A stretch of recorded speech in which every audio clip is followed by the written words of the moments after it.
Geek Week in Review, episode 64. I've been here a year. Good God, it's been a year. Send help. Anyway, we have a lot of cool stuff to talk about, as we always do. Stay tuned.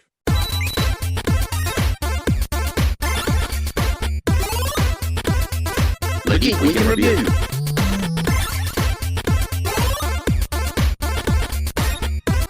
Welcome back to the Geek Week in Review, episode 64, with me, Jacob's Toys, of course, the wonderful one and only SuperSorrell. And like Ryan Speaks Geek said, it is his year show today. So he joined us on episode 12, and this is episode 64. So, woo! I also have the record for the longest running guest. Yeah, right. Ryan is still here as us. No, he came in on episode 12. Captain Guest Spot. That's what my pirate thing is. Captain Guest Spot. Episode 12, you officially was like a guest, and then episode 13, you came back. It was like, oh, he's still here. He's like, no, and then trick like was just to never log off. That was the real trick that's behind it. That's it. But yeah, if you are listening, then do check out the website geekweekinreview.co.uk. All the links to all the socials, etc. on there. And if you're on podcast, we love you. Keep doing what you're doing. So we got loads to talk about this week. We've got She-Hulk. We've got Lord of the Rings. We've got Game of Thrones. We've got Guardians of the Galaxy Secret Cinema. We've got the Marvel Legends. I shouldn't say Marvel Legends. The Legends Collector app that I launched this week.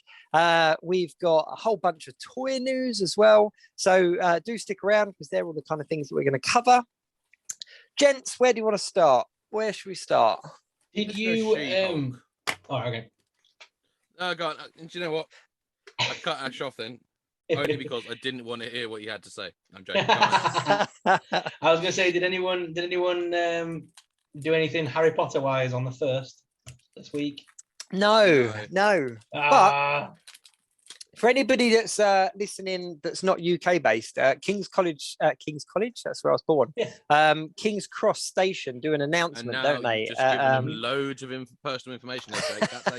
That's how your identity gets stolen, mate. That's right. I was born in King's College Hospital. My PIN is 7521.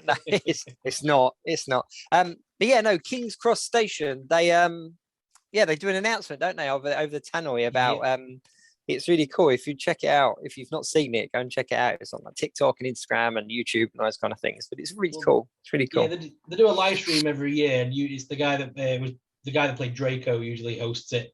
And they did it this Tom Felton, and they did it this year because there were a load of announcements about the video game.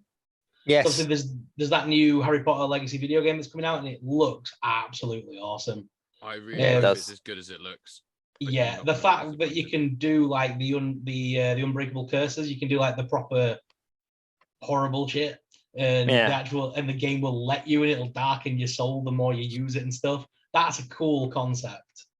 Yeah, I agree. Basically, like it looks like they've taken the idea of Skyrim and just plussed it, just made it bigger. Skyrim mixed with a bit of Fable, bits. I loved Fable.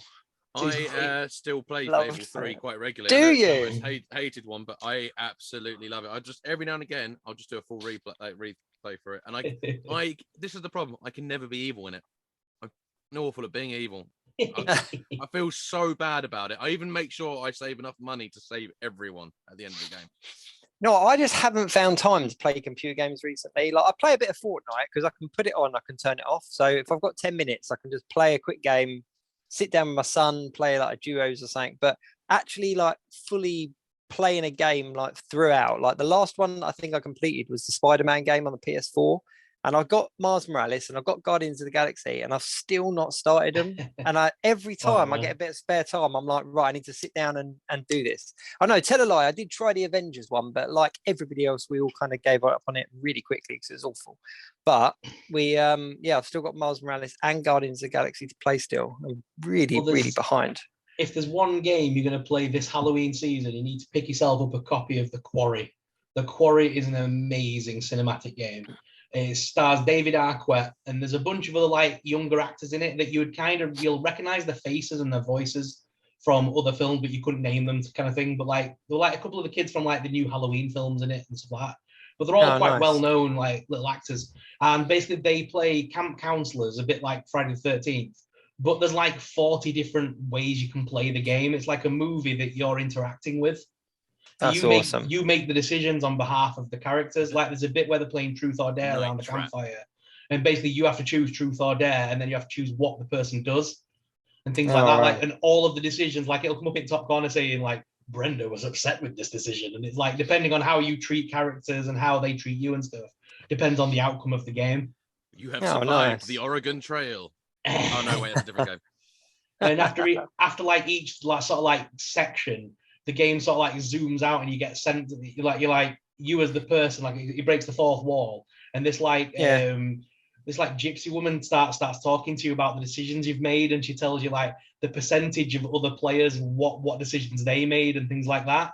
So it uses like an That's online cool. feature to compare your decisions, and it comes saying like your friends didn't make this decision, and like but 99% of other players made this decision. It like does all this like weird stuff, and then she'll say to you like, "Do you want a premonition? I can give you a hint of the future that may save one of your characters' lives," and stuff like that. So it's like it's very interactive, and I've been loving it. It's a great game. Quarry. The Go Quarry, jump on that. it's an amazing game. You have to jump on that. So let's talk She-Hulk. She-Hulk, Let's yeah. talk She-Hulk. Full disclosure, Ryan, you haven't seen this week's episode, have you, mate? No, but guess what? I do have something to say about it. Ooh. Oh, take Go on, that. then. Rewind it back. Ryan Speaks Geek got the lose. Now I'm gonna go do the rap. So Ryan Rapskeek. yeah, word, but only in the 90s sense. In only Weird the Al very 90s Yankovic. way. Yeah, I can't wait for that movie. The trailer looks awesome. That is incredible. Daniel Tying into Radcliffe Harry Potter. now just loves playing weird characters, and then he got cast as Weird Al Yankovic. I was like, this is the best day ever. Yeah, he got picked. He actually got asked like by Weird Al himself. Like Weird Al picked him out as the person to play that Good James. choice. Very good Yeah. choice. after seeing him sing karaoke. Yeah, I can picture that. Oh yeah, what have I got to say about She-Hulk? So yeah, I do have a thing about this episode.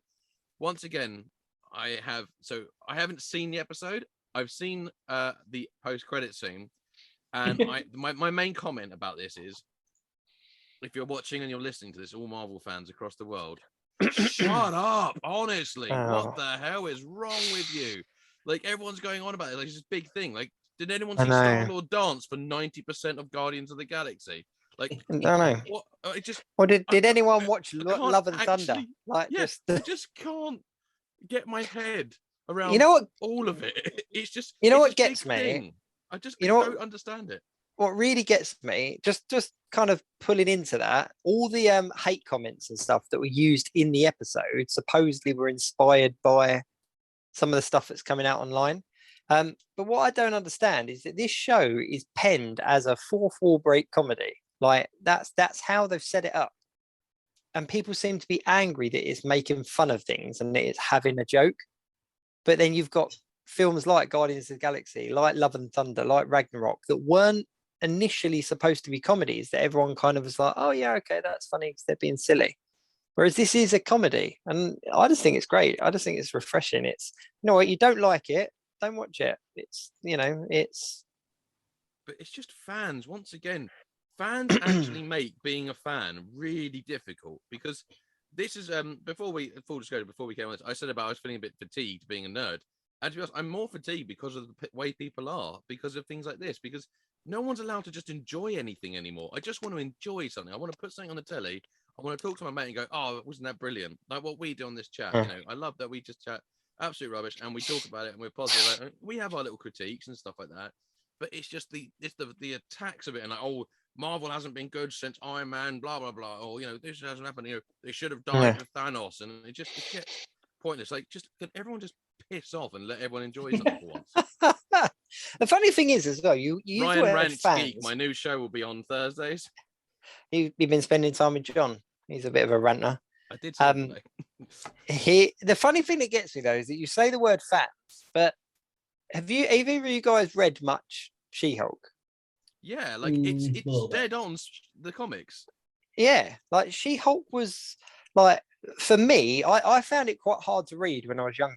Like, but I also found Deadpool quite hard to read because the fourth wall breaks and the laughing at itself and the comical kind of elements kind of did break the kind of the Marvel-ness of what I was used to.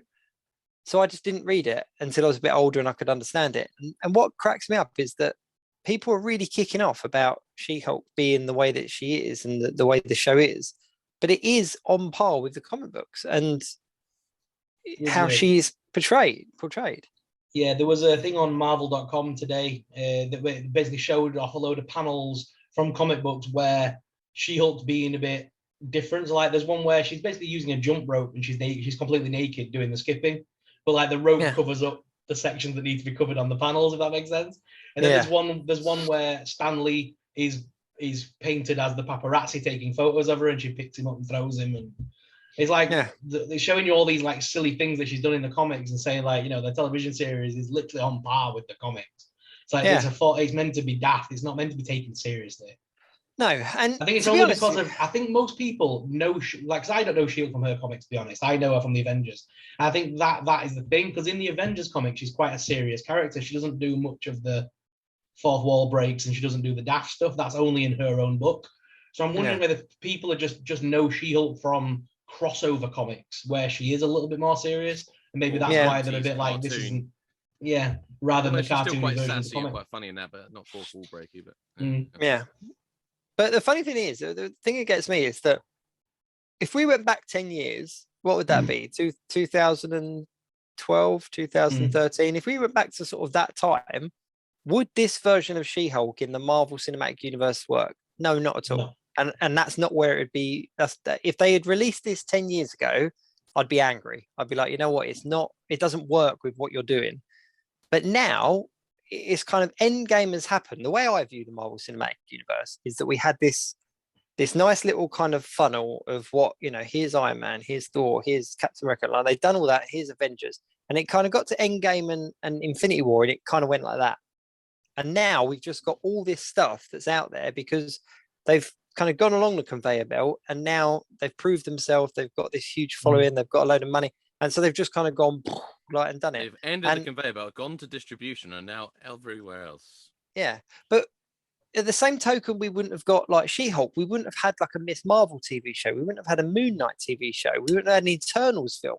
And I know they're all ones that are critiqued by people, but the reason I've used those as an example is because we are in a time now where they don't have to just release Steve Rogers Captain America for 90 minutes. They don't have to just release kind of Spider-Man over and over and over again in order to be a decent Marvel. You can do your album tracks. It's, you know, you can do Christmas covers of 1970s favorites. Do you know what I mean? And it's still, it's kind of, they've proved they've proved their worth, and now they're just going, you know what, we've got all this stuff. Let's just give you a bit of that, because I think it's great. I really do. I think it's fantastic. And it doesn't take itself seriously. I mean, even the fourth wall break in this episode, like, she looks at the camera and says, you know, this isn't a cameo show. She said, oh, well, hang on. And she lists all the people that have cameoed, doesn't she? And it's kind of like, it's taking the mick out of itself, which is exactly what you'd want. And I did absolutely love the Bruce Banner comment about, like, I was a completely different person back then. Like, it's just like, I was just like, and she just looks at the camera, and it's kind of like, you know what, it's brilliant. But this particular episode was good. I enjoyed it, and you know, I want to say spoilers. I'm not going to say spoilers. I'm going to say spoilers. But you know, the internet's kind of in uproar about the whole twerking scene it's a mid credits scene of her twerking. I've not actually heard anything else about the episode. That's all I've seen on the online of it. I know nothing that happens in the third episode because that's all people have been crying about. But it's a mid-credit scene that has nothing to do with the story, doesn't develop the character at all. It is literally just a little poke at fun. You know, she's got that new client, and she's kind of starstruck by her client, and they're kind of twerking in the office together. It doesn't change anything. It's like, so what? It's the same as seeing her lift up a fridge for her dad. Do you know what I mean? It's kind of, it doesn't develop the story. It's just a poke at fun. That's what it is. I was more disappointed in like the Wrecking Crew inclusion, because it's, you know, now the Wrecking Crew are quite, I'm not going to go into a huge amount of detail, but they're a force to be reckoned with. They are a bit of a, you know, they're not the brightest bunch, and they're not the most effective bunch, but they are still a good team. They're still you know, they're big, they're, you know, and in this they were nothing more than kind of thugs that had got their hands on some mystical weapons. That kind of annoyed me, but I don't think that's the final phase of them. I think they're going to come back. I think they might be some of the main villain of the program. I've got a feeling because they're going to have been beaten up by a girl kind of thing, and then they're going to come back they're going to like do something to turn themselves into what we know as the Wrecking Crew, using those artifacts maybe. Yeah. I do agree. I think that there's something more to it. And what interested me was that they were trying to get her blood, and they talked about the boss. So I really want to know where that storyline's going.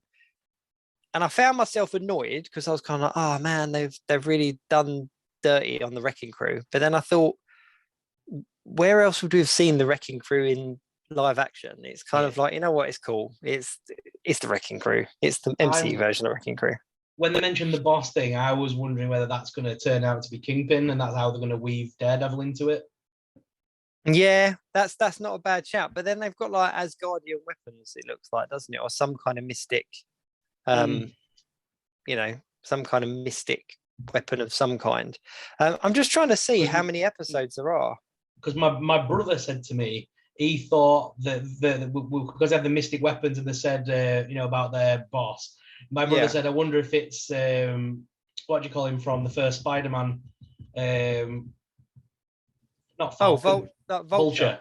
But then I said, but then it's like, but he's going to be in the Sony cinematic universe with Morbius, so I doubt Marvel would still use him because he's going to be Sony's character. So seamlessly transitioned him in a very logical and sensible manner into the Sony universe. Yeah. So I'm wondering whether because he was obviously the one that kind of like found things in New York after the fight and stuff and started using the weapons and things.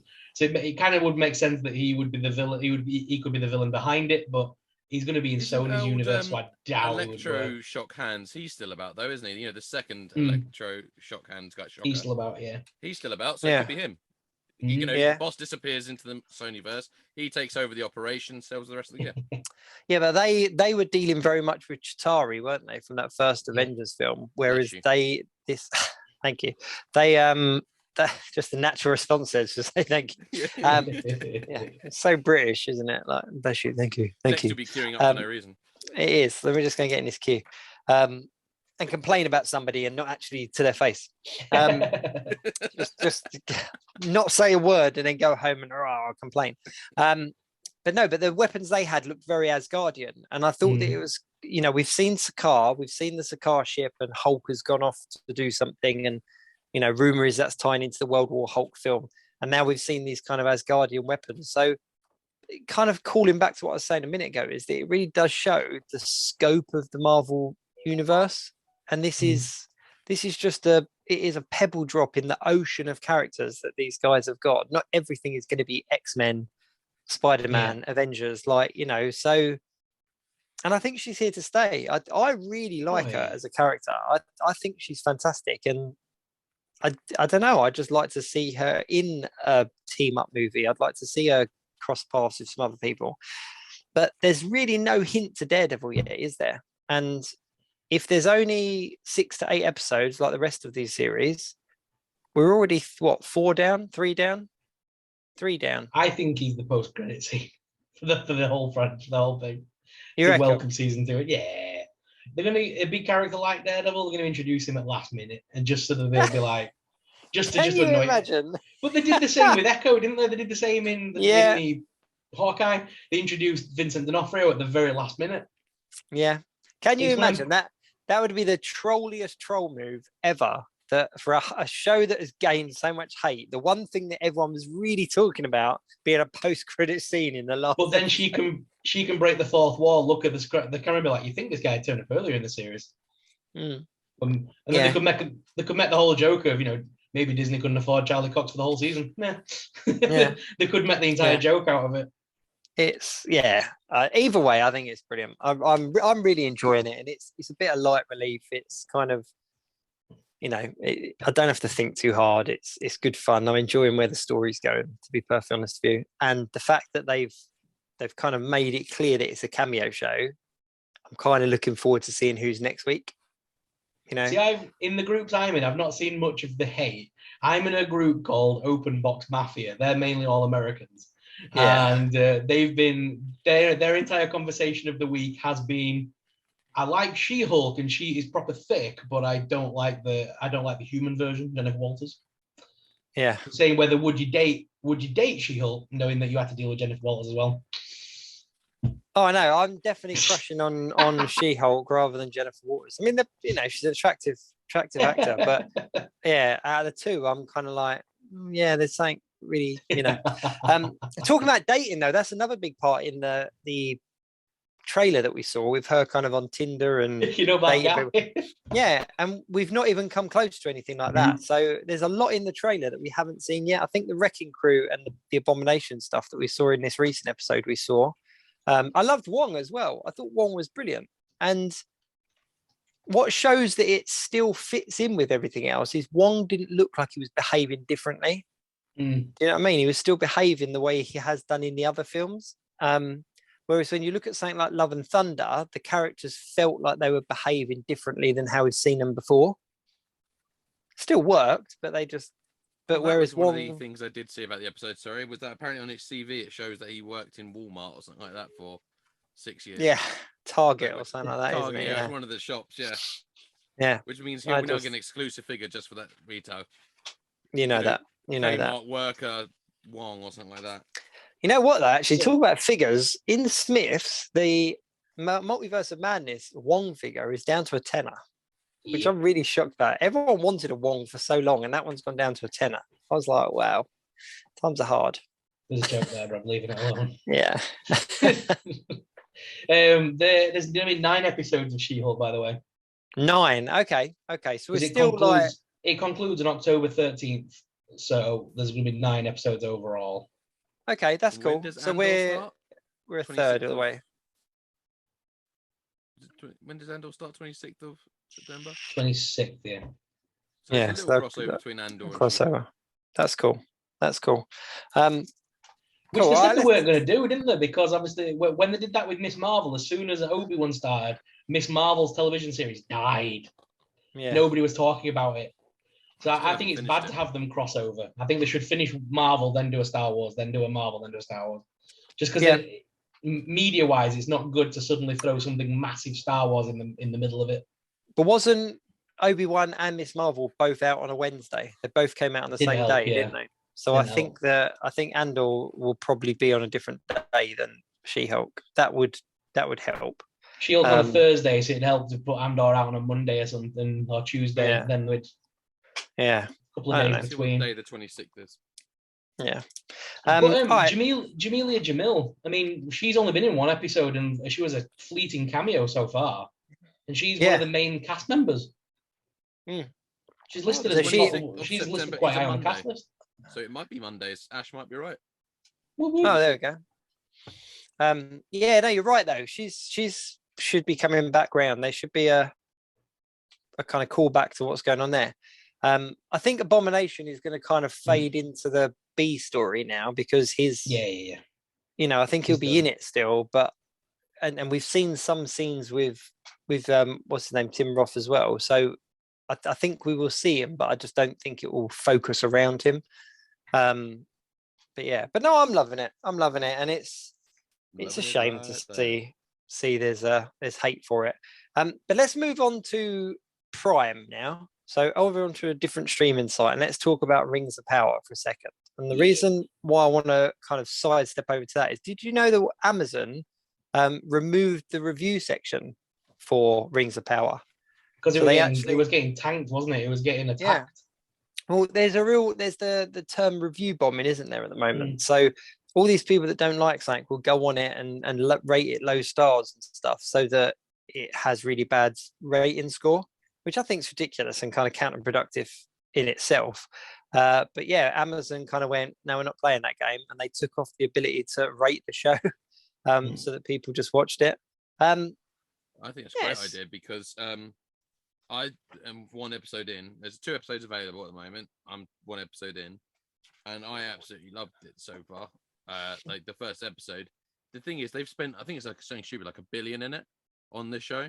But the thing is, you can totally see it in the show. It does not look like a single penny has not been spent on it, if that makes sense. You know, like it really looks like because you worry. 'Cause something like Lord Spared of the no Rings- expense, as Yeah, John that's- Hammond would that's- say. That's it. Yeah. Spared no expense. You packaged it and you put it on a lunchbox and you just threw it away.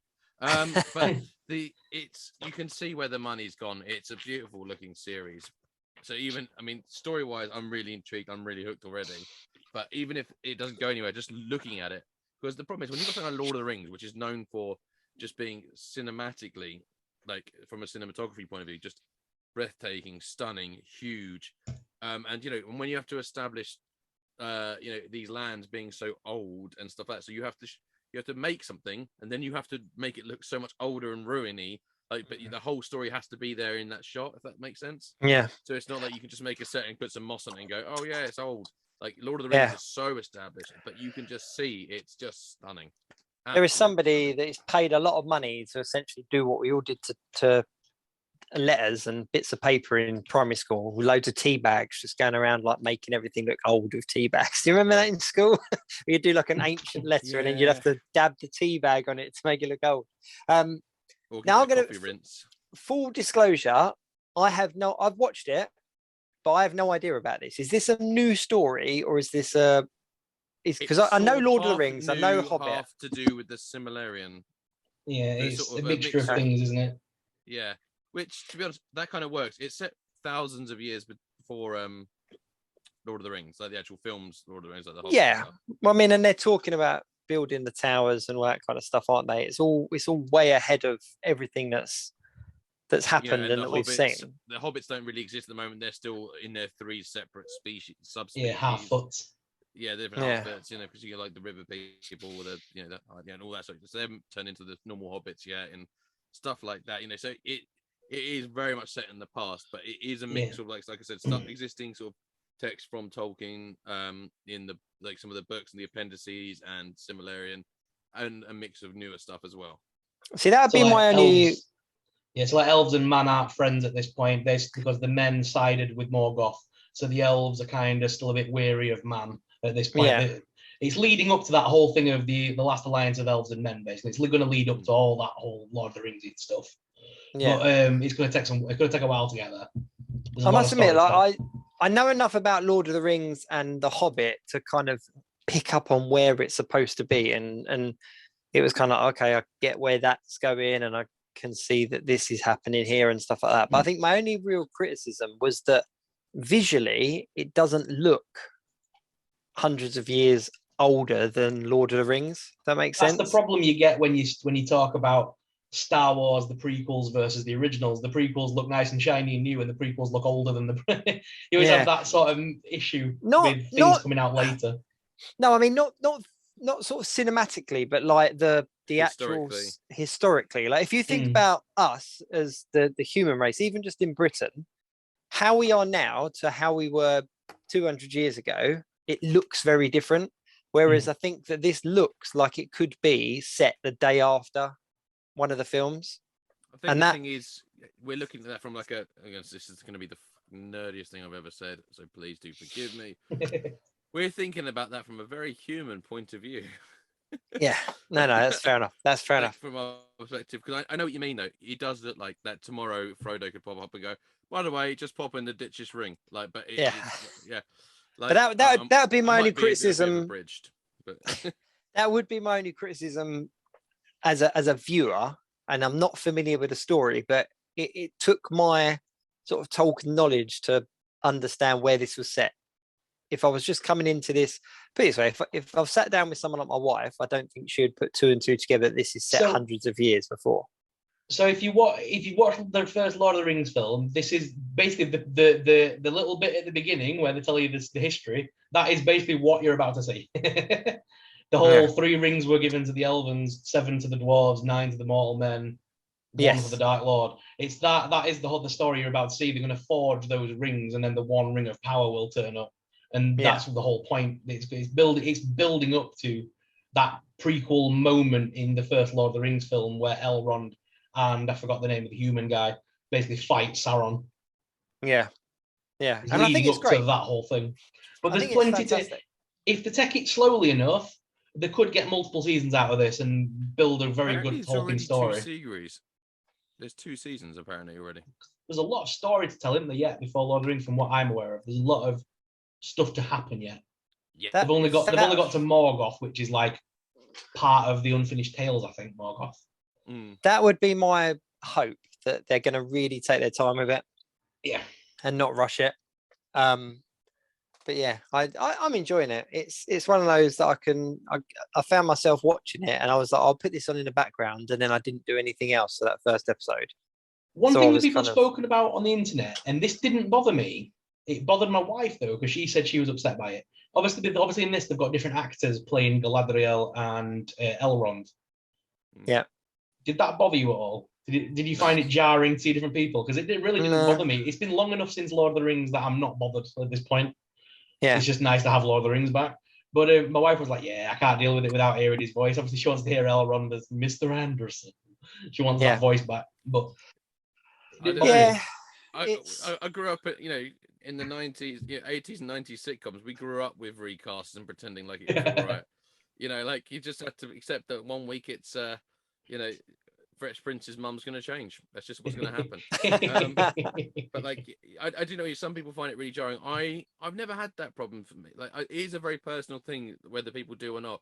Like, when Solo came out, I had that didn't even faze me. I thought he did a great job, and I actually was a bit gutted there's not going to be a Solo too, because I love Solo. But I never had that problem. The keys in the title, Ryan, just Solo.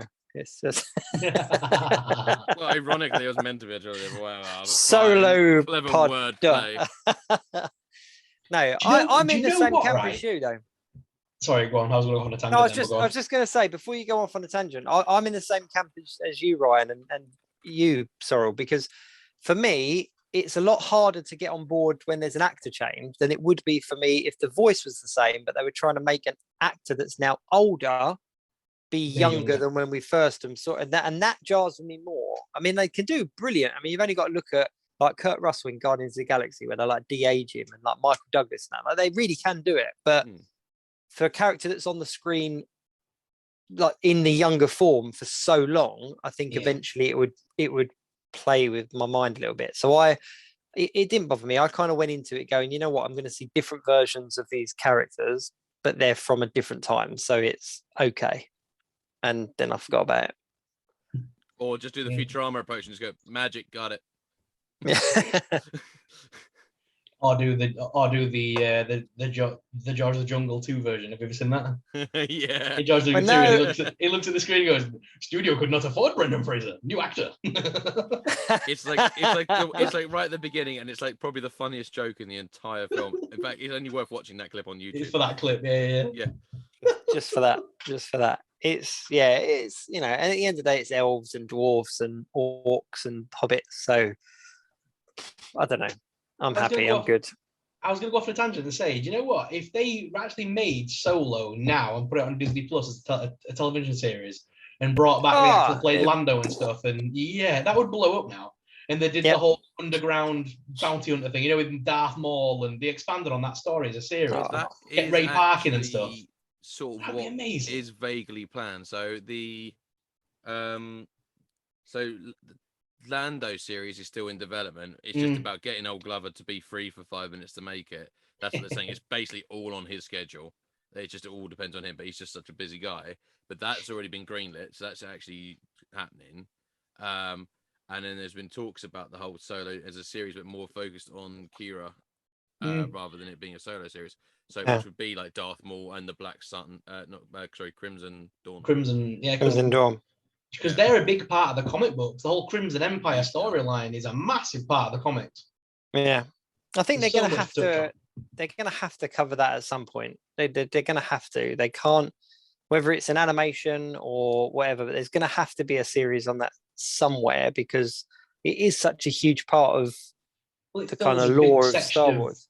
And it fills in a big section of Darth Maul's timeline, because people love Darth Maul, and the fact that we don't obviously got to build up to the moment where he's back in Clone Wars and stuff, and then obviously then it's that post Clone Wars pre-Rebels bit. That's where that lands beautifully. It tells you what he's been doing since Clone Wars, basically. It would fill in the timeline. Yeah, no, I agree. So, I'm definitely Solo, even the film as it is, if it was split up into 6 and put out on Disney Plus now and nobody had ever seen it, I think people would go mad for it. I really do. Its main suffering point was that it came out 6 months after Last Jedi, rather than it used to be every Christmas was a new Star Wars film, and then they went, oh no, we'll Solo 6 months after Last Jedi, and then nothing for 18 months. I don't know why they didn't just keep Christmas. And also, it fell big victim to that whole thing where the minute one of the news magazines get the word reshoot, everyone thinks the picture's in trouble. Actually, reshoots have been in common since films in the bloody 80s. I know, reshoots like are a very common thing. So, but the problem is, they get that, and then everyone's on the internet going, "The film is such a disaster. They've had to reshoot half of it, or blah blah blah." It's like, I know, no. like Batgirl was doing reshoots, and I mean, and that's fine, isn't it? Like, there's no problems with Batgirl, is there? No, I agree though. I do agree. Too like soon. the word, it's too soon. I even felt bad saying that. But yeah, the word reshoot, like for me, I get quite excited when I hear about reshoots because I think, oh, what's like something's happened since filming that they want to include or that they want to make reference to or they want to cover because something else is coming. I don't think I never automatically think, oh, the film's in trouble. I think, oh, what is it that they're including, especially with things like Star Wars and Marvel, where it's such a huge universe. And you sort of hear that they're doing a reshoot. It's like, oh, this could be interesting. Maybe they are tying into this, or maybe they have got so and so in, but you're right. They become available or something. Yeah, the internet very much does shout, oh, reshoots, it's bad news, which isn't always the case at all. The one thing with Star Wars as well, which was a bit of a problem, I think, was the fact that they've released all 3 of the new entries into the Star Wars canon very close together. And they also released Rogue One, Solo. They released too much too soon. If you think about as a kid, like I remember the prequels, obviously I was 8 years old when the first one came out. Then I was like 13 when the second one came out. And then I was 16 when the last one came out. There were several years between each movie. Yeah. So I was, you know what I mean? So and the same back in the day with... that I'm older than you. That is I never knew how old you were. And now I've worked it out because now I've worked out I'm not the youngest one. Oh. I'm 33. Oh, you're 33. I'm 33. Wait, how could you be 33 and be 8 when episode 1 came out? Episode 1 came out 1998, wasn't it? Was it 99? 99. Hang on. Okay, then that scientific method's gone. I am the youngest. For any listeners interested there, I am actually only 21. I've just had a very rough life. Was it 99? Yes, it was. Damn. Shall I tell you, the funny thing is, I'm a little bit older than you gents, but I was still young when the film came out. And I had no choice but to love it because that was my Star Wars. Like I had Star Wars had been out. It was a film that my parents knew about. Like they were friends with bloody Dave Prowse. And I went in watching it kind of going, oh, okay, that's the guy in there is somebody that my mum and dad knows. But when the prequels came out, it was Star Wars in the cinema. It was an opportunity to go and see lightsabers on the big screen that I'd never had because this was long before cinemas did what they're on a real kick at the moment of doing retro films and classic films and stuff like that. But I went to go and see E.T. today. I had a friend that went today as well, but we didn't have that back then. So it was a case of Star Wars. Sorry, it just took me ages to work out that I was 10 years old when the first one came out. Yeah, correction. But we didn't have that. So I'd never seen Star Wars on the big screen. So I went in watching it. This is your Star Wars. You're going to love this or you're going to hate it. If you don't love it, then Star Wars isn't for you. That was kind of the mentality that I went in with. And I came out just going, that's amazing. It's Star Wars on the big screen. And I think that they fell victim to their prior success by releasing them all in close succession because the same 10-year-old would have gone to the cinema and seen 3 films in a year or 3 films in 18 months, whatever it was, as opposed to kind of having to wait and look forward to it. And, you know, I remember as a kid, really, it's a real sort of childhood thing to think. But I was like, I really hope something doesn't happen to me because otherwise I won't get to see the next Star Wars film. I know it's being made and I need to just stay safe because otherwise something might happen to me and I'll miss it. Like, whereas nowadays you don't get that. It sounds stupid, but it's like change that schedule. That would have been okay, but changing it because it used to. Because the thing is, you almost start making it a tradition thing that families would start doing. Like, oh, it's Christmas time. We're going to see the new Star Wars, and then they just changed it. Yeah, it really was, wasn't it? That was a Christmas tradition. Christmas is coming, Star Wars is here at the cinemas. 3 years. It's a in row. shame. Shame Yeah, that they 6 changed months it. now. Shame that they changed it. It's like if they'd have made it a few more years apart per film, like back in the day, it would have given the cast time to mature and do different. They would have been able to do different things. Like you may have had J.J. Abrams available at all 3 moments to make all 3 films and make one continuous arc. Yeah. The fact that they had different writers for each film, different directors for each film, made it just a jangled mess. If you think of the original films, George Lucas oversaw all 6 movies. He might not have written them all completely or directed them all completely. He was there as an executive. They're still there. He was his storyline.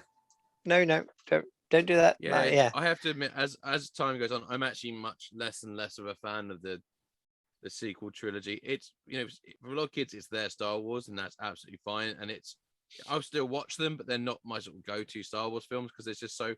I think the problem is, like you said, I've watched them for the first time as an adult and with an understanding of story structure and filmmaking and character development. So even though, like you said, Jake, you know, the prequels were the ones I watched in the cinema brand new. So when pod racing gets mentioned, I get really excited. But you know, then I watch the newer ones and I just sit there and go like, "Oh, Finn, you're such a wasted character." Or like, massively wasted character. One of the biggest crimes of the whole thing, and just like, but just the lack of sense. And I think it's a sci-fi film. It's hard to not make sense in science fiction, but they managed it. Yeah, no, I do get that, and I always love Force Awakens. I do like Force Awakens. I'm not so fond of the last 2, but Force Awakens I still love, and that is still a film I will sit and enjoy because I like the best of the 3. Yeah, I liked J.J. Abrams' take on it, and that was a good stepping off point. It's just a shame that what happened with the last 2 and all the problems they had and stuff. But it could, if J.J., like I say, if they'd have spread it out and let J.J. Abrams maybe take over the whole the franchise and let him just do the 3 movies, I think that would have been a better, from a story point of view, that would have been better plot pointed and time to think it through. Written the story. The one thing that would have made that trilogy a million times better is if they had let Kylo Ren have his redemption bit right at the end of the last film. That was it. Because you need to hate the bad guy. You need to be scared of the bad guy. Like Darth Vader does not look scary, but everyone was terrified of him because he was this scary character. And they maintained that right up until the last minute where he kind of has that redeeming part. Whereas with Kylo Ren, you had him, you know, shirtless, psychic, talking to Rey, and it was kind of like, and people were liking him, and he was like, "Oh yeah, I understand him. Oh, he's a bit neat, he's a bit emo." Like, no, he needs to be hated. He needs to be this force of evil all the way through it. If he's going to have that redeeming part at the end, it's the last few minutes of the last film, and that's it. So that you can kind of go, "Oh yeah, he's kind of okay," not kind of midway through the second film. But also as well, it's no explanation. That was just a thing. Then it wasn't a thing, and then just very crudely go, "Palpatine lives, the dead speak" in the opening crawl, which has now become infamous for like Rise of Skywalker. It's just like, hey, and also like the really nicheness of the Death Star bit, holding a dagger to know exactly how a bit of like it gets very, very, very weirdly niche and specific. Yeah, how really niche. Niche. Meant to be. But the thing as well that I think would have worked when we kind of take it back to merchandising and release dates and stuff is the build up of toys. Like Solo, for example, if they had like a long run into Solo coming out, they would have had the merchandise out, the toys out. You would have people playing with these figures. And I'm not talking about adult collectors, I'm talking about kids, but you would have had like kids playing with the figures and people familiar with how the characters are going to look, so that when the film came out, they were kind of like, yeah, here is my guy, as opposed to it was out and then people chose whether to buy the merchandise. And that's and they the hadn't wrong way even around. finished getting the Last Jedi merchandise out by the time, so because it was less than 6 months after the Last Jedi. So it's like there was the Solo merchandise almost was like, shit, we gotta get some stock out. It killed Star Wars merchandising, literally killed it. Yeah. Because nobody was buying it because it was in abundance. Whereas as a kid, when you saw Star Wars on the shelves, you were like, oh my God, Star Wars is back on the shelves. Because it wasn't there all the time. And sometimes the big waits in between some of those films, you wouldn't have anything new out. And so then when it did come out, you were excited to see it. I think that was the problem as well. The fact that, like Ryan said, they still had Force Awakens stuff on the shelves at B&M and places like that as the Rise of Skywalker was coming out, because they were only 3 years apart, 4 years apart, wherever it was.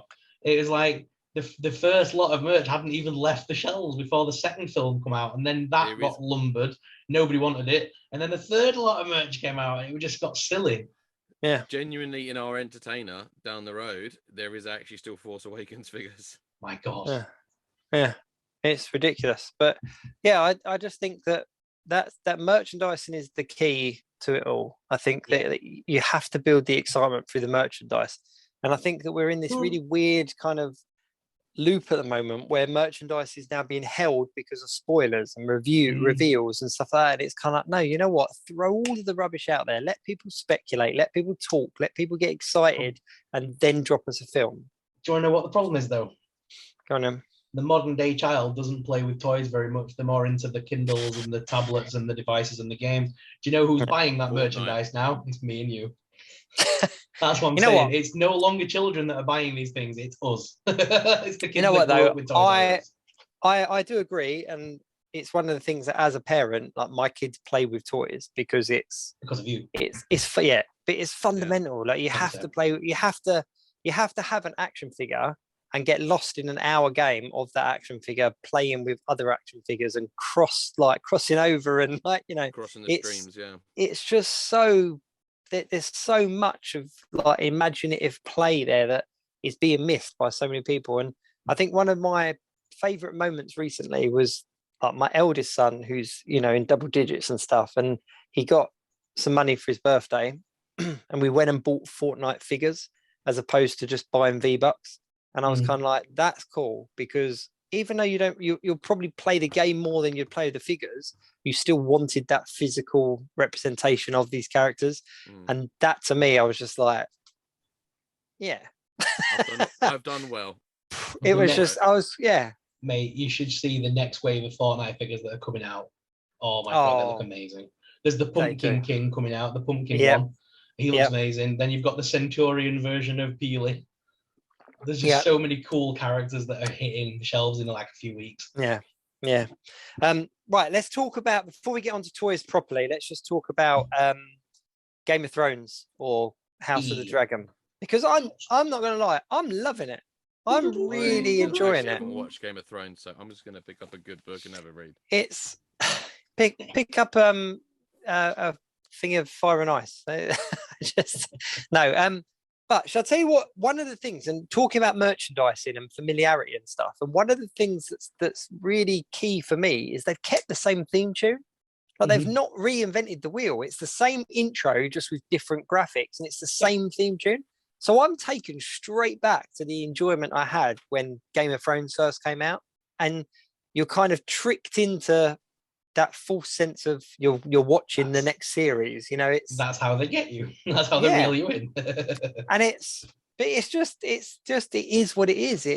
It's dragons, it's half naked people, and it's swords and shields, and it's just kind of like, yeah, cool. Like, sign me up. I'm loving Matt Smith's character. I really didn't think I would, but I'm loving his character. I'm loving where the story's going, and I just think I don't love the fact that it's coming out like 2:00 in the morning on Sky, because obviously they're releasing it everywhere, aren't they? But yeah, I'm thoroughly enjoying it. A lot of kickoff on the internet, though, wasn't there, about the next bride and the age of her and that. I've stopped reading. I don't read things online anymore about TV series because it ruins my enjoyment. I just take it for what it is. But to be fair, it's a medieval drama. That is what happened, I'm afraid, people. That is the time. Time is what it is. I need to pick my words carefully here, but that kind of thing happened hundreds of years ago. And I know we're talking about like Westeros, and we're talking about like a mythical like place, whatever. But in medieval times, that very much was how it is. And I think that they handled it really well, because they didn't expose anything. They didn't make it grotesque. Weird. It was a conversation, and it just made it a reality. It showed you where they were in the kind of timeline of things. And I thought it was it was handled very well. And they made out that the king doesn't even want to marry her, really. Let's be honest. He knows she's a child, and he's like, this is odd. It was just like, accepted that it's a bit weird. Yeah, he was like, this isn't cool. He didn't marry her in the end anyway. They were kind of going about it, but then he didn't even go for her. He went for the hand of the king's daughter, didn't he? Yeah, who's 15, so that's better. Like, it's kind of like, that was the thing that got me, is I was kind of like, oh, you've redeemed yourself and then you've just thrown it away. But no, I am really enjoying it, and I'm really curious as to see where it goes. And I haven't read any of the books. My Game of Thrones knowledge is solely based on the TV shows. Oh, mine too. Which, I know for some people that would be criminal, but yeah, I'm just enjoying it, and I'm liking the kind of tie into it all. But I can never say his name properly. Reese Ifans. Yeah, he's in this, and I didn't even recognize him. Is he? Yeah. Have we seen him already? He's Otto Hightower. He's the Hand of the King. Oh, really? Yeah, that's the thing. He looks nothing like him. Whereas Matt Smith literally looks like Matt Smith with a blonde wig on. That's what I mean. They've done so well at making Reese Ifans look completely different. I'm gonna have to rewatch that now. I can hear the pages turning on Ryan's book. Yeah, he plays Otto Hightower, who is basically the Hand of the King. It's his daughter that the king's going to marry. Oh wow! That's what I mean. It's like you look at it. I'm watching it, and I'm going, that doesn't even look like him. I know he's a bit older now, but it doesn't even look. I can't imagine him being Eyeball Paul. Let's put it that way. No. I didn't watch anything. I didn't read anything. I didn't even know Matt Smith was in it until I watched that first episode, and he was just there on the throne. And I've managed to avoid all kind of spoilers and all that kind of stuff, because I do want to kind of just be shocked about it. Like with Game of Thrones, I was, and it was like, did you watch Lost when it came out? Were you? No. Can you imagine Lost coming out now with all the leaks and the theories and the it would just ruin it. It would absolutely kill it. It would ruin it more than its own ending. I should have given up at season 3 tops. You know what? Just for record's sake, of my life. I agree. And then I went back and rewatched it from the beginning, and I actually really enjoyed the ending. When I rewatched it, and I wasn't watching it episode to episode, and I watched it in its entirety. Absolutely. It is definitely not purgatory at the end. No, it's not. It's not. Isn't it? Just rewatch it. But do you remember Do you remember Cloverfield coming out as well? Yeah. Yeah. Do you remember the internet hype that was around that? And there was the websites and they really kept the monster secret. And I remember spending days trying to find out what it looked like. But there was all these conspiracy sites, and they were showing bits on the poster and stuff. And I just thought, gone are those days. We need that kind of stuff again. Yeah. Well, it's like gone are the days of in a film when they mentioned a website and the company that made the movie would make the website, because people would generally go and search for it. Because back then you didn't really have forums and things back then. So when a character mentioned something in a film about a website or a phone number, people would genuinely try ringing those numbers. Yeah, they'd call those numbers up, and they do still happen. But I think you can see the modern version of that, because in Moon Knight with the QR codes. Yeah. That's like the new one, isn't it? They've done it in She-Hulk as well, haven't they? Because there was Sorrell pointed out there's one on Emil Blonsky's prison uniform, but you can't for the life if you get it. There must be an angle where you can get it, but I swear I saw one in the first episode somewhere as well. Yeah, there's a couple. One in every episode. One in every episode. I think it's a neat little trick. I think it's a really neat little trick. Kind of find the QR code, read a comic book that's related to this kind of episode in a way. I think it's a really neat little trick. All right, so let's talk. Before we go on to toys, can we talk cinema for a minute? Because I know you're going, Ryan, aren't you? I am. I cannot wait. I'm actually going in just a few weeks now.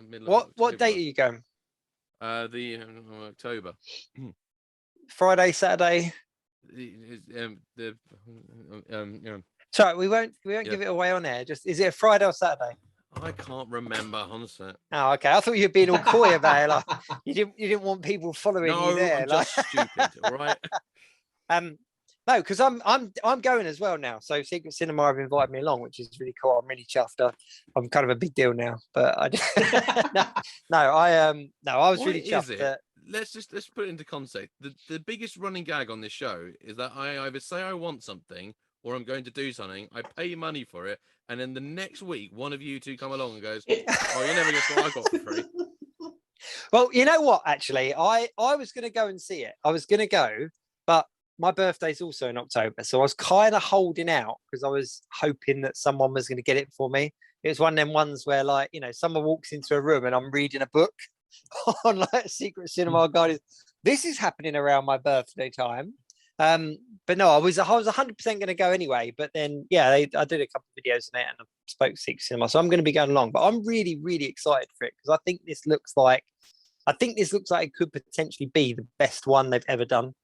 I really do. I don't know. I am really biased. Star Wars is always going to be my number one. The problem with it, when I say Sunday the best 9th one, of October, I'm going Sunday the 9th. oh, you're going on a Sunday one. Interesting. Sunday, Monday, happy days. But the reason I say that I think this is going to be the best one is that because previously with Secret Cinema, what they've done is they've kind of gone, right, this is, I don't know, let me take Back to the Future, for example. This is Back to the Future. It's based in the 1950s, dressed like 1950s, come along and enjoy it. Whereas with this one, they've really honed down on what it is that you're doing. So they've created 6 factions of Ravengers. So Guardians of the Galaxy, Ravengers, and all the rest of it. And they've created 6 factions. So they're all, and their colors of each faction tie in with different color of the Infinity Stones. And they've given them all these backstories and everything. So there's like the Flaming Riders are like the orange one, and they've got like their own crest, like their own Guardians of the Galaxy crest. And there's let me have a look, the Cosmic Seekers are the green one, and they've got their own crest and that. And they've got a shop where you can buy items that kind of coincide with that particular crest. So you're going to go along, and not only are you going to be kind of immersed in the kind of MCU cosmic galaxy, you're going to be part of a faction that you might be one of only 6 people that have chosen that one on that night, or you might be one of like 150 people that are all in that. So you're gonna kind of find the community while you're there, if that makes sense. And I just think that's a really cool twist on the immersive element of it. That is cool. Also, what is different this year as well is that there are 2 types of tickets. So you can go for just what's called the immersion bit, which is if it's anything like Star Wars, that'll be effectively Guardians of the Galaxy 1 based. Which is going to be like just the where you can just walk around, and then you can do the plus film, which is so you do that, and then afterwards you go and do the film with the enhanced viewing, they call it.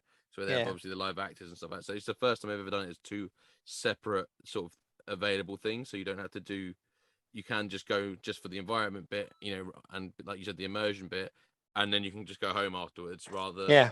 I mean, I've got the full package. I'm going for the film afterwards as well, because like. But they've also released as well. They're doing a matinee version, so children over 12 can go. And they're doing a premium one where you get kind of queue skipping and drink tokens and stuff like that. And I just think it's really cool that they've kind of given all options there. But I don't know. Have you picked a faction yet, Ryan? Out of curiosity, not have yet, you not? No. Have you? Is any of them really standing out to you? It's no, it's more of a discussion point more than anything. It's because I'm going with my whole family, so are you all doing the same, or are you going to do different ones? We'll all go together. We'll all do the same. So one of 7. So there's a 7-person. You should just pick. You should just pick your own. Let them pick it, and then you go for a separate one. Rock up on the day like in completely different colours, being like, "What? I thought you said red." I stand alone. Yeah, I'm really curious as to whether we pick the same one. I'm kind of tossing between 2, maybe 3 of them. When are you going? I just think they're really cool. Mid-October. I haven't specified a date yet. I'm going to be going around my birthday though. I won't spoil it for you then when I get out of it. Then I'll keep it stum until after you've been. Yeah, I've seen the film. I know it ends.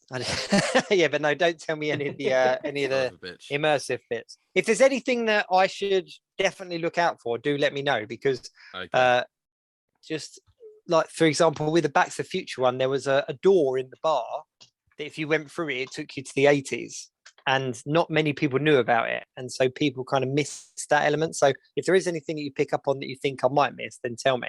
But yeah, you can literally go, once you've bought your ticket, you can go on this sub website and you can actually buy your own pin as well. Like, so you know how the Ravengers have their Ravenger pin, you can buy a pin that coincides with the faction that you've created, that you've joined, which I don't think is brilliant. I mean, I can't wait. I can't wait. I was, like I said, I was always going to go, but I'm definitely 100% going now. So that's obviously taking place, and it's the first time that they're doing a Marvel one. And supposedly they've got the contract with Marvel now for a little while. So we might see a few others, which would be quite interesting. Where should we go next? The one would be cool. Did you see the leak this week from Hocus Pocus 2? No. We now know the song that Bette Midler's going to sing in this one. Oh, really? It's One Way or Another by Blondie. Okay. But apparently she's put her own spin on it, but it is One Way or Another, basically. There was the leak from the set. There was a leak from the set because they're on like a Halloween stage in the town, and there's that bit in the trailer, isn't there, where the guy goes, "Are you looking for the stage?" And she goes, "I'm always looking for a stage." Yeah. And then she's going to go on that stage and sing basically One Way or Another by Blondie. But it's the same sort of thing as the first film, I'm guessing, where she's going to put a spell on the audience. Yeah. Oh, okay. Well, she's obviously singing cool. it at the kids that she's chasing because it's, one way or another, I'm going to find you. I'm going to get you, get you. Clearly, there's going to be like an element of, I'm going to find you kind of thing. I can't wait. But obviously, before that, on Disney Plus, we got Disney Plus Day, or is it Disney Plus Day? Is that what they call it now? We've got Disney Plus Day followed by D23 for the rest of the week. So we've got some great stuff coming out this next week. Yeah, so there's all the things like Pinocchio, the Tom Hanks Pinocchio, which looks incredible, by the way. Thor: Love and Thunder is going to be on Disney Plus. A whole bunch of series are obviously all dropping as well. But then there's loads of news as well. And Marvel-wise, rumor has it that there's a whole bunch of actors that have been signed up to Marvel now that they're going to announce at D23. Yep. I think it'll be quite yeah. Have you heard about the Bluebeard film that they're doing? Bluebeard? What was in Pirates? But it's really cool. But it's apparently they're going to do a proper traditional animated Disney feature film again, which is like the first one since The Princess and the Frog. Which I'm really. It sounds stupid. I don't even know anything about the film. I don't know anything about it. I saw that as like. I read the first little paragraph because I was in a bit of a rush before joining on here, but it was really exciting. So it's like the idea of actually going to cinema and seeing a proper traditionally animated Disney film again, because The Princess and the Frog is just incredible, and it was a shame they stopped at that, because I miss it.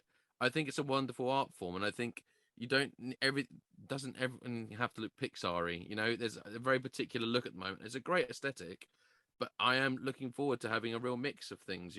Yeah. That'd be cool, though. That'd be really cool. I've got no kind of expectations with D23, though. I'm just excited to see what's going to be announced. Oh, D23 is an amazing event. So we're gonna get a bunch of the pipeline for Marvel Phase 5 and 6 or whatever. There'll be a whole Kevin Feige thing. Then there's going to be the whole Star Wars announcement, because if you notice, they weren't at Comic-Con. They didn't do that talk at Comic-Con, and a lot of trailers that were at Celebration haven't yet hit the internet. No. So I think we're going to get the first proper look at Ahsoka at D23. Then we're going to get Mando as well, as it's got a trailer still to hit, hasn't it? So we're going to get loads of information about those. I think they'll be on the Disney Plus Day, though. I think they'll probably launch on Disney Plus Day, because there'll be a bunch of trailers of stuff that's coming out in the future from Disney Plus as well on that day. But at D23, they're going to announce all the Marvel stuff, all the Star Wars stuff. There's a new Disney trading card game that's coming out, which looks amazing, by the way. What's the name of it? It's called La Corner or something. Disney trading card game. 1 second. It's called Disneymon. No, it's called La Corner, and it basically, you are playing a wizard which controls music. And basically, you have to use like musical notes to bring characters from the Disney worlds to life, and then you can like choose you have to cast the song and stuff against the opposing wizard that you're battling. Looks an amazing trading card game. It's made by the same people that are from Ravensburger, are they called? They made the other Disney board game that's been out recently. They've got quite Villainy a few or something. games at the moment. Villainy. Yeah. You've got like 4 or 5 different versions, because you've got like a Disney, a Marvel Villainous or something like that, and quite a few. The game pieces are beautiful. and it's actually I would rather just have all the game pieces on a shelf. Yeah, and what Ryan's going to love is there's obviously the whole Disney merchandising panels, which will see the whole lineup of the Disney Droid Factory, all the Galaxy's Edge stuff will all start appearing, all the new lightsaber stuff. There'll be a boatload of Star Wars merch and a boatload of Marvel merch now that they've got the Marvel Academy in the Disneyland park. There'll be a bunch of new Marvel stock. And obviously, I think Epcot have now got a big Marvel section because of the Guardians of the Galaxy ride. So we'll get a bunch of new Marvel merch from Disney. We're going to see all the upgrades to the parks, hotels, cruise ships, everything. There's going to be so much to like digest this next week, especially if you're a Disney fan. Yeah. I'm going. Like I said, I'm going over to Paris in April. Can't wait to see what's announced, because if there's anything that I need to pick up, it's literally a few months after, which is quite exciting. Yeah. Don't forget, I'll be in January. Oh, so yeah. If there's anything you need bringing back from Florida, let me know, because I'm going to the Guardian of the Galaxy shop because I want to go on that new ride. Look forward to the new ride. I regret saying that. I know Ryan's going to hit me up for some Droid Factory merch and Galaxy's Edge merch, I'm sure. Yep. You know that. Yeah. You know that. I did get my Disney droid sorted, by the way. Oh, nice. Did you? Sort it out. Yeah, after the box office. It's because they use Hermes. Sorry, they've renamed themselves Every, but they're still Hermes. And they're still awful. And I can't work out why companies still use them. Like, you know their reputation. I even said that in my chat with them. Like with Disney, I just said, please. I said, I will actually pay you extra if you could send it somewhere else, like with someone else. Yeah. But it's not just Disney. Like we had something, and we paid for the next day delivery because the school starting and stuff like that. And we paid for next day delivery, and it literally came 2 days later. So we paid a premium for next day delivery, but it was done with Every, and we were kind of like, so we had to contact them and be like, it's literally just turned up. Like, you can hit screenshot in the tracking and stuff. Like, what was the point in us paying like a premium, and quite a large premium for delivery costs now as well, when you have things like Prime and that are free? And they just apologized and refunded, but it was, they don't care. They're an awful whatever they want to do, but they're still absolute assholes. Yeah, awful company. But the Disney droids are awesome. It was great having the opportunity to get those Halloween droids, because the problem is, so I have been trying to get them individually for a long time, but they're just so much money individually on secondary market. Yeah. So, and I was like, I'm just gonna get them, and they never sell them in the UK. So I was just getting really annoyed. And when they announced that, and then Ash sent the link about them being on the UK Disney store, because I had actually messaged Ash coincidentally probably about a week before, saying like, I really want to get these. What you have good contacts? Who's probably the best? And so we were talking about it, and then a week later you were like, hold off, and then it went straight on the website, managed to get them. But it's great. So for the 4 leading up to it, and then the latest one as well, there isn't the Andor droid, annoyingly isn't on the UK Disney store. But the Andor merch hasn't dropped in the UK yet, though, so I'm guessing they're going to drop all on the same day. I'm holding out because I'm sure they're going to come. Like, we've just had have you seen the Mickey Mouse droid that dropped? That's not on the website yet, but it's in the Disney store in London. It's basically a droid in the colours of Fantasia Mickey. So it's like he's got like the black head with the white gloved hands. He's got yellow boot colours on, red bottoms, black top. Ooh. It looks just like Mickey Mouse. So that's a cool one. Then there's for Christmas we should be getting a 4-pack and then a single release again, same as what they've done at Halloween.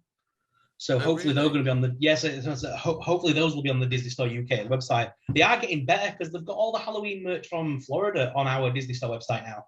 And today they've just dropped all the Haunted Mansion merch. So we seem to be getting the same stuff the Americans get now. Oh, I see. There you go. Yeah, it's cool, isn't it? It's cool. It's weird, but it's kind of awesome at the same time. But it's kind of one of them ones that that if you don't get it, it'll on the secondary market, it'll cost a fortune. Yeah, I'd rather have it and change my mind later than the other Exactly. way. At least let it go up in price and then sell it. Yeah. Sure, she's back now. Hi, Jacob. What's that? I have got speakers. I can hear everything you're saying. Yeah, we'll tell you what, while we're on talk of merch, let's talk about some of the drops, because there's been quite a few drops for Star Wars this week, hasn't there? Tell you what, before we do that, can I do my random toy moment? Oh, yeah, go for it. I haven't done random toy moment for a while. So, go on now. Ryan's random thing of the week. We're back. So I've had these for a while. I actually dug them out, and I haven't even got all of them to hand here, but I'm going to open them this year. Ooh. It is in anticipation for Halloween, but it's we talk about crossovers quite a lot. I forgot about these. I had these, and then I was thinking about them the other day. I was like, I've got them somewhere, and I'm going to open them this year. Yeah, I love them. Which ones are they? It's the Strange He-Man. World. Oh, Savage nice. World, but it's like, so we've got Michael Myers, we've got Freddy Krueger there, Leatherface, and somewhere in here I've got Pinhead and Jason Voorhees as well. Oh, this nice. is a great idea for a line, but the only problem is now that I'm looking at ways to make the rest of horror icons. So I'm like, I need to make like a ghost face. I've already started working out how to do that. I want to make a leprechaun, a Chucky, Candyman. That's cool.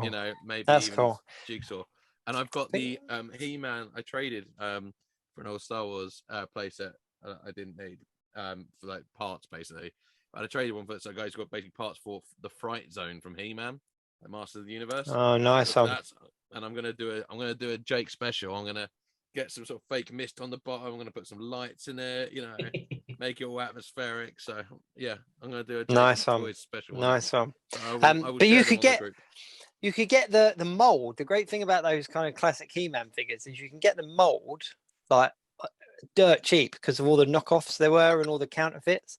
So you could buy a whole bunch of those molds off of eBay and stuff like that to make all these characters. And because there's not as much articulation in them, you won't get paint rub and stuff. So you do some really good okay, I've just got an idea.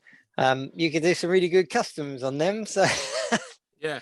So I was actually going to say, I think this might be a little collab job with Jacob's Toys because I don't know the first thing about that. So I'm just saying maybe look out for a series coming soon where Jacob's Toys teaches Ryan Speaks Geek how to make customs.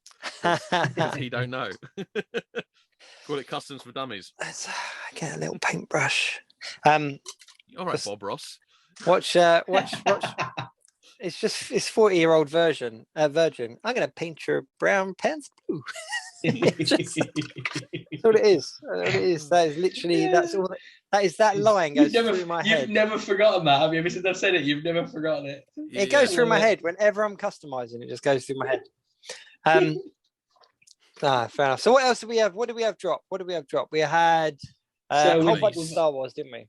Yes, we've had a bunch of stuff. I'll start at the beginning of the week. So we had the first drop this week was the Amazing Spider-Man by Tamashii Nations. So the SH Figure Arts Amazing Spider-Man. Yep. So that's the first Andrew Garfield head sculpt we've had in a long time, and it looks pretty good. A lot of people are panning it, but I think it looks all right. Yeah, I think it looks all right. I think they've called it Amazing Spider-Man, but I definitely think that's meant to be from the new Spider-Man movie, isn't it? That's No Way Home. No Way Home, yeah. It is definitely, because he looks a little bit older in it. It's an easy way for them to get around it, though, because he is the Amazing Spider-Man. So it's it's the differentiating title. Yeah, so if they've made that one, I can only guess that they're going to make thingy next. What do you call him? Tobey Maguire. He's going to be next, surely. With real tears. They're all going to do it. Maybe Ryan can help me out here, but this one made me giggle so much. Universal Monsters Dracula Accessory Set. Did anyone see my stupid little video about this week? No. So Universal Monsters Dracula Accessory Set. So basically, Universal Monsters obviously releasing the Neca figures, aren't they? And Neca are giving an accessory set for every monster. So they've got like the sarcophagus for the mummy with the little jars with his organs in. Then you can get like there's the Frankenstein's monsters like thing to like sit, like the bed thing to sit him on with the electrodes and stuff. Maybe a flaming torch or two. Yeah, and now they've done the Dracula accessory set, which has the coffin, which is cool. It's got so you can make.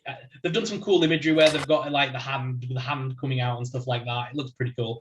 But it's the accessories that come with it that make me go, why? So I'll read the thing from Neca because it'll make you laugh. Build even bigger scenes and dioramas with the accessory set from Neca's Universal Monsters Dracula action figure. The centerpiece of this amazing set is the large coffin, which measures almost 9 inches tall to fit your Dracula inside. The set also includes an armadillo, a large spider, and a cricket in a coffin.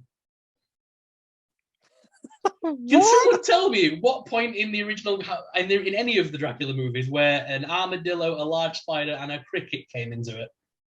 That sounded like a really weird setup for a joke. Yeah, I made a video this week when I'm just sat there absolutely wetting myself going, why is there an armadillo? Why is there an armadillo? So Did an they just armadillo, have- a cricket in a coffin, walk into a bar. Yeah, that's what I was like. I'm looking at this thing and I'm like, and there's a possum as well, and you're like, what?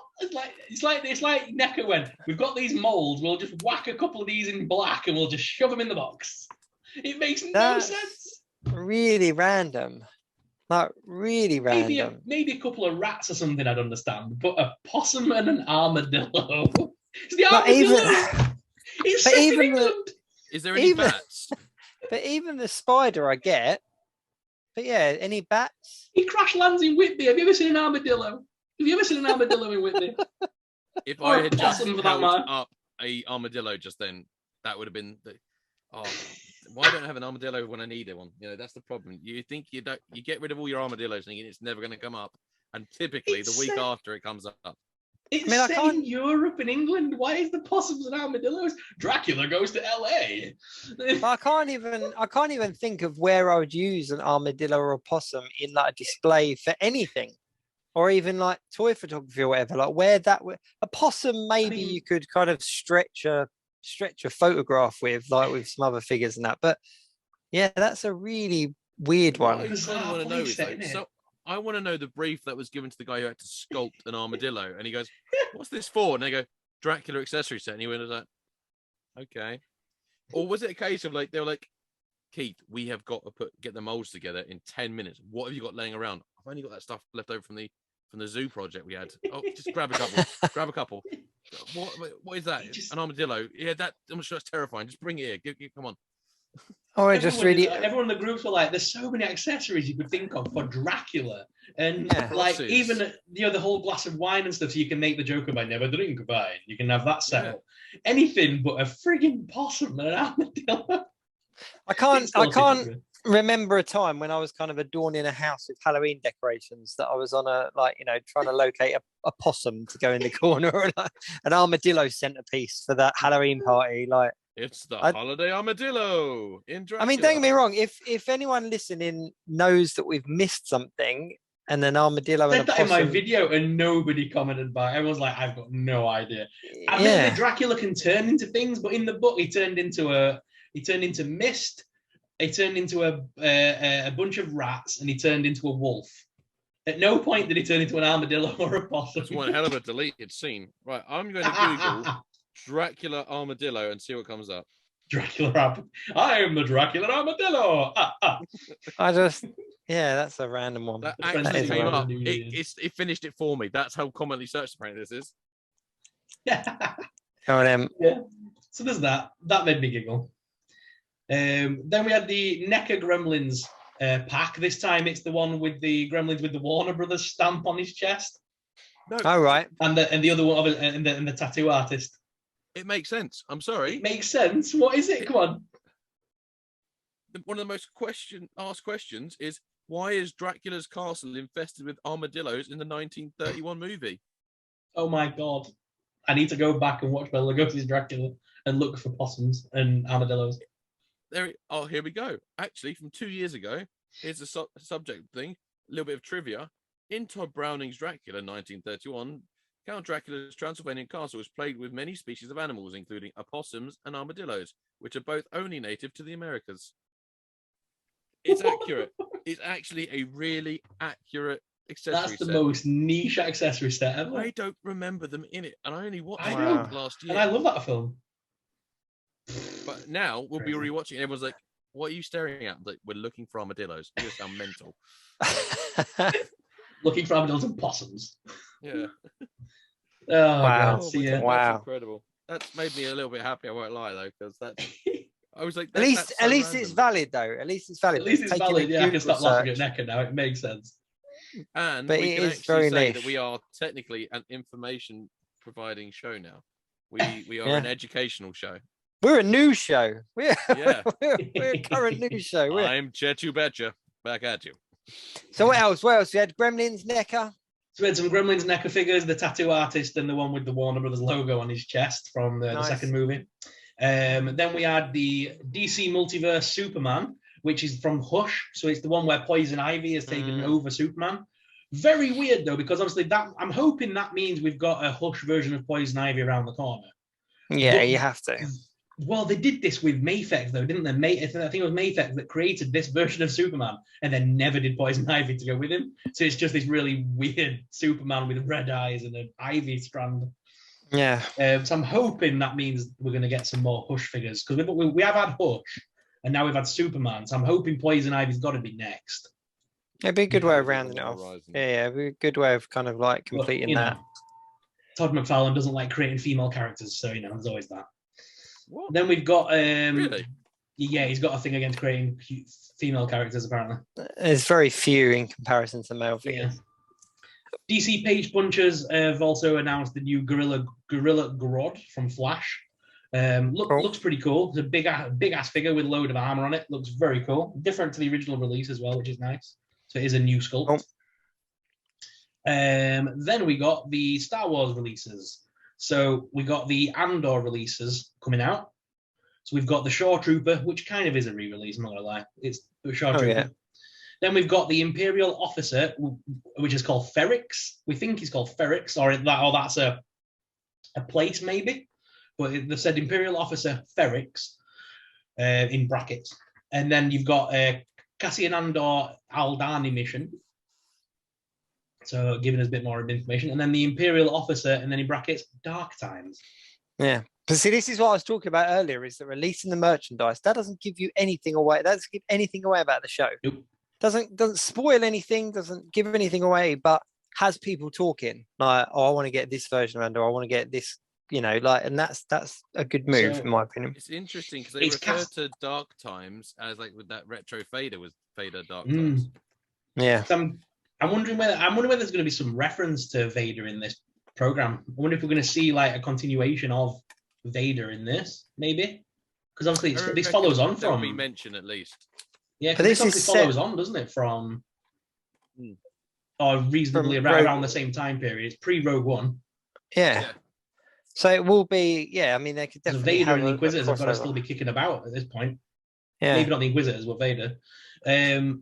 I don't think they'll necessarily cameo or feature heavily in the show, but I think they're definitely going to be a talking point. I reckon they'll feature Vader at least once in this. They've got to. Just to Reckon? do that, yeah, there'll be a moment. Cassian Andor is in his Aldani mission outfit, which he's in like the same sort of thing that what Mandalorian wore. It's like a big heavy breastplate armor thing, and then like an officer's cap and kind of the like officer's attire underneath it. Yeah. So it looks very similar to what like they did in Mandalorian. And the officer looks good as well. He's got like a cloak and stuff. Looks very nice. That's cool. And then Anything finally, else? yeah, finally there were For a two. retro. There were two Gaming Greats figures. Hmm. The battle the droid, droid. which we've had the battle droid several times now. It's just even Yeah. white now. And then we've got the rocket trooper. He's got a rocket launcher. That looks pretty Stuff. cool actually. And it's on Just the a- new. It's the new sculpted stormtrooper as well with the Yeah. orange pauldron. And the best part is about them, the pauldrons come off. You don't have to have that pauldron. You can take it off very easily. So you can that could be a good army builder if it drops in price a little bit. But it's Yeah. the standard pricing, which I like. It's not the inflated crap. I love that. It's only Yep. going to be $24.99 for these ones, which I know is a bit, but still, it's better than $32.99. It's true. Yeah. But I do love the fact we've got into a world where we go, it's only $24.99. You know what I've got coming this week? The Marvel Retro Sentinel. Ooh. Gonna land, yeah. So I'm looking forward to getting that. Tomorrow I'm and- getting my hands on G.I. Joe's, the G.I. Joe Gung Ho classic version where he's in like that weird translucent purple. No, I've got blue. Sorry. a couple of Joes as well. I've got Iron Knife, which I know you've got that one, haven't you? He's cool. And another one coming as well. I've got a bit of a mix, and I'm really excited because I've got some Diamond Select landing this week as well. So doing a bit of stuff with. There he is. Can't wait to mean, get that on. guy is such a good figure. The face sculpt is absolutely amazing. They've done Yeah. such a good job. Like it isn't like you when you were a kid and you got a character that was a cultural character. It was like Yeah. playing into stereotypes. This isn't. It's No. such a nice, proper representation of a Native American like character, Yeah. like a Well- modern version. It just looks awesome. Taboo did a big talk, didn't he? Yeah. Was it Hasbro Pulse or one of the fan Pulse. lives? Yeah, so I've kind of I was like, you know what, I kind of need to get this at some point, and yeah, the opportunity came up, and I was like, yeah, okay, I'll get that. So and I got Madam Hydra as well with the most scariest face ever. What is with this face called on it? It looks good, but it's the weirdest face. I really like her. People kind of hate on her, cool. but I really like her. It reminds me of. Have you ever seen Welcome to Marwen? No. The Steve Carell movie. No, you not seen this? Oh yes. I'm about to say, if you've not seen that as a toy collector, you need to go watch that. Yes. It looks like Deja. It's that face of that Deja character. Yes. It looks just like with the eyeshadow and stuff. It looks just like that Deja. Yeah. Just in green. I've got a whole bunch of, and I don't know which ones I've got coming either, but from Diamond Select, they're sending me a goodie box out, which is cool. I'm going to be doing a little bit of a collab with them. It's the same one the American. Do you want to know if it's someone that the Americans have got? I kind of know what's in it. If you want to know. No, because they gave me a list. Ah, okay. They gave me a list, so I picked some things. I did. Checking if I was naughty or nice, but no, I kind of picked a handful of things that I kind of wanted and I was looking forward to sort of seeing and stuff. But yeah, now I'm going to be doing a little bit of work with them moving forward, which is really exciting because I've got Diamond Select, like, you know, scattered throughout my collection for certain characters, but I'm really excited to get my hands on whatever it is that they're sending me. But have you stuck to Marvel, or have you branched out a little bit? No, I did. For this some cheeky Cobra Kai or something. No, for this first one, I've stuck to Marvel. That was kind of the thing because I'm Marvel kind of guy. I was like, we were like, yeah, we'll send you a bunch of Marvel ones. You can have a look at those. And then I was like, and then send me whatever afterwards. And so I'm going to get a bit of a surprise box moving forward. But yeah, I got some Marvel ones coming, which is quite cool. But I like my Diamond Selects. They were some of the figures that I remember picking up, like in comic book stores. They seemed to be a lot more readily available when the figure hunting was in the comic book stores before, like the HMVs and that got hold of Hasbro. So yeah, I'm really excited. So that should be with me midweek. So I'm cool. I'm excited for that. Any other news? Any other big things going on? That was it from me. I think that was about it. Obviously, my Legends Collector app dropped. We'll kind of round the show up just briefly talking about that, but it is kind of out in its first stages. And it's been received quite well so far. I mean, there's obviously a few complaints and there's a few suggestions and stuff, but there always is with anything new. My favorite one is still that there's a couple of people that have moaned about the price, and it's really, but I find it really funny because it's like people going like it's only a few bucks. I think like what $3.99 in the US, and then like for good here. What I love about that though is that this is a tool that has to be constantly updated, constantly kept doing. You know, it gives you all your lists and it allows you to do sort of have a mobile checklist in your pocket, 24/7 around the world. And the items you're buying are like ridiculously expensive, but someone goes, "Oh, if you want to make that your life easier, it's like £4." And they're like, "Oh, it's so I'm paying money." It's like, you literally your hobby is nothing but spending huge amounts of money. Yeah, I mean go on. I would say I've had nothing but positive comments on the video that I made about it for you. I've had nothing but positive feedback. Like one guy put, I bought it, great concept, but as you probably figured out, it still needs a little bit of work. It's highly unresponsive at times, images, blah blah blah. Sometimes they don't load in. But he's put, I do hope they'll fix this. But besides that, I'm having tons of fun. It's a great app, and I'm happy with my purchase. And I'm excited to see what updates bring in the future. Yeah, and then I got the same comment on my video actually, to tell a lie, and I did reply to him. But one of the things, and I just while we're talking about it, it's a good opportunity for me to kind of voice. But when you sign up to it, so when you log into it, so it's a one-off purchase. Now, to address the price point, we had to put a price point on it because Apple and Google take a percentage. So if you put any kind of money on an app, Apple and Google take a percentage. Naturally, that's how they make the money. So you have to cover that percentage anyway. We have to pay for the external data storage because there are so many images that are, they're out there. There's so many figures. There's so you couldn't house it in a free, low cost data storage cloud, whatever you want to call it. So we had to pay for a decent one that would also handle the traffic of people using it. And it's only going to get more images. So. Exactly. So we built it with that in mind. So we have to obviously look at that as well and kind of go, you know what, if we put a couple of quid, a couple of pence extra on that because of that, and we put a little bit extra on that. So even if it's just covering the cost of the data storage and then the percentage of Apple and Google, but then also as well, we have got 3 others in development as well. So there are 3 other versions of this app that are coming out for other figure lines, and we're storing all the data in the same place. So we had to kind of cover the costs on that. My big thing with it is that I didn't want to have pop-up ads in it, because I hate when you've got an app, especially like this, that you're kind of scrolling and going through, you don't want pop-up ads on it. I didn't want a subscription service because I think that's kind of the slow burn of just taking money off people. So it was kind of like, you know what, don't want that. And I didn't want to have in-app purchases. I didn't want people to be able to access it and then have to purchase something and get a better experience than someone else. So I was kind of like, if we can do all of that stuff that we're doing for a certain price that's kind of less than the price of posting a parcel, then happy days. And we've kind of looked at different solutions, and that's what we've got. So I do get people that there are websites out there. I used to have a website that had database on it. So I do understand if people don't want to purchase it, that's absolutely fine. Like, it's, you know, that there's no offense there at all. As a collector, I was like, I want an app. I want something that's responsive, that's customized to my collection, that I can make personal to me. So kind of develop this in mind of how I wanted the app to be, the app that I wanted.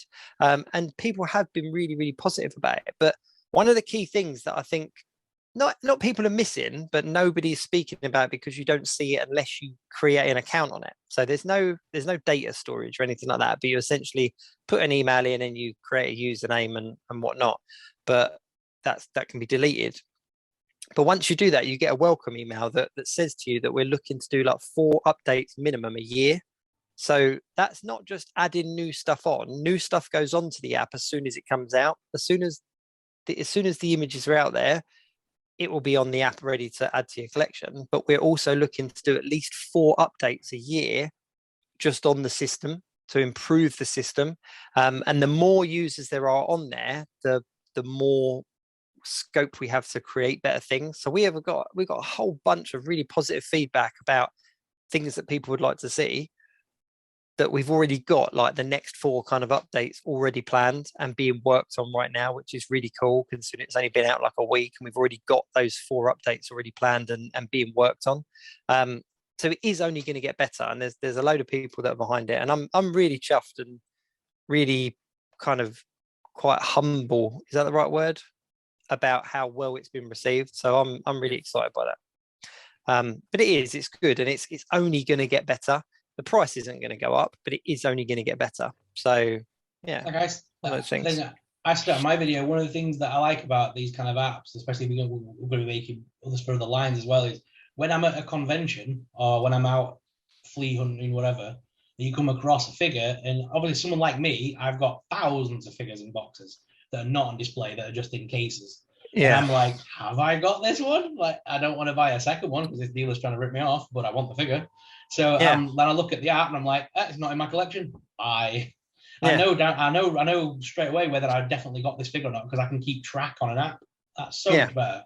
And it is literally the price of the morning cup of coffee. Let's be honest, it's the same price as a venti coffee. Oh yeah, exactly. And that's a one-off kind of. You don't pay anything more and the rest of it. And that's not all going in my pocket. Like 90% of that price is going on things to make the app better. So we're really excited. I'm still here, don't worry. My camera just failed for a second, but yeah, so it is really exciting, and there are other versions coming out that you'll see very soon. But yeah, it's cool. It is cool, and yeah, I mean it's been really positive. But there are big things planned for it, which is really exciting. So watch this space, I guess. But there are websites out there, and if people want to use those websites, that's absolutely fine. There isn't any bad feelings. Like, I've got people sort of saying, oh, I use notes on my phone. It's like, you know what? So did I. And I bought multiple things the same. Like you say, I was at a convention. I was like, oh, Hawkeye, I need that Hawkeye. Get home. I'd be like, oh, I've got that one. I genuinely didn't think I did. And so I kind of created it with my own collection habits in mind. And the feedback that we've had so far has kind of gone, you know what? I never would have thought about that. That's a really good idea. Let's put that into production. So it's, you know, and I've got people working on it. So there are people working on this kind of constantly with developing things and making things better. So it's exciting. It's You made exciting. me feel very old though. Why? Oh, what, calling it an Because archive? 90% of the figures that I own were in the archive section. I was like, am I that old? Have I been collecting that long? Because I remember buying some of these on the pegs as well, which made me feel even older. Yeah. I was like, and I'm there looking at Scarlet Witch with like the Captain. It was the All Father wave, wasn't it? So it was like your Captain Marvel and that, and that's in the archive wave back in 2005. And I'm like, oh my god, I've been collecting far too long. Oh, I know. It's scary. And it is finding scary. figures that I've got from the Terrax wave that I remember buying at a comic book store. I'm like, I am that old now. Yep. But there we go. So it is out there. It's on the App Store. It's on the Play Store. So if you're watching a show and you haven't checked it out, then please do check it out. And one thing that did make me really chuffed is for the first couple of days that it was out, it was #1 in the entertainment chart on Apple and #1 in the comic book chart for Play. Yeah. So it was #1 in 2 charts for a couple of days, which dropped down to like 10 or 8 or something like that now, because it's based on how many people are buying it a day sort of thing. But it was up there for a couple of days at the top of the chart, which is something that I never expected it to do. And it did it immediately, which was really exciting. So yeah, so there we go. So that's my little plug. And this is a Star Wars t-shirt my wife bought me. Oh, nice. Funny thing is, I actually made the design on this t-shirt just because I'm a Legends collector and you can't buy a Marvel Legends t-shirt. And then I used it as the logo for the app. So I was kind of like, call it Legends Collector. But yes, I think that's about it this week. I think that has kind of rounded off the week nicely. Happy 1 year, Ryan. We've not mentioned that at all, but no, like, nothing. No. There's somebody stood outside your house though, so just I thought you were going to pick up a lightsaber. That would have just been funny. No, cool. So that is about it. Do check out geekweekinreview.co.uk. Give the gents a follow. Their socials are on there. My socials are on there. And obviously the channel socials are on there as well. And podcast people, we do love you. Keep doing what you're doing. I think that's about it, guys. Is that everything? Let me just check. Yes. Yeah. Ryan, I've checked. Thank you very much for watching, everyone. Ryan, it's your year anniversary. Go on, sign us off. I'm just gonna edit the Do crap out it. of this afterwards. I'm not. I promise you, I'm not. And until next time, keep it geek.